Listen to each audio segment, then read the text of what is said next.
Hello. How you doing? Hi, Tiff. Good. You good? I'm good. Yeah? I'm Okay. good, yeah. Okay. When you got back into the starting lineup and were as productive as you were in Seattle, you kind of had that classic like straight line drive, finish at the rim that we've seen you do throughout your career. Is it circumstance? Is it minutes? Is it opponent? Is it when? Why do things sometimes fall into place the way they did? I mean, I just keep my same routine, depending on, it doesn't matter if I have, 5 minutes or 35 minutes. I prepare the same way. So I guess I just read how they were playing me and just saw my opportunity. So it's not really anything that I did differently. It's basically, I just stayed ready. Is it the same for a shooter? Like when you just feel this rhythm, is it the same for someone who likes to drive and score? Is there a rhythm to that too? I think for someone that, likes to get to the rim, you have to just kind of, pick and choose your gaps. There's some people that, come all the way over and then I have to read the help. There's some teams that don't help at all. So then those are easier ways to get by one person. So it's more so just, as a driver, just reading the help and the gaps.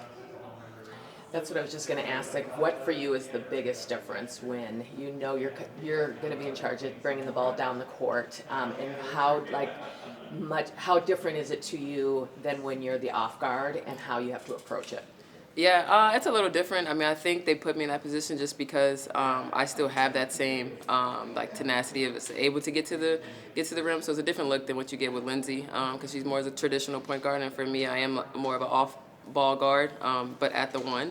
So it just creates different looks for people on how they have to play me and have to play the lead guard. But like I said, everything's still kind of the same. The reads might be a little slower with some passes, but for most of it, I'll just try to stay aggressive and stick to who I am, honestly.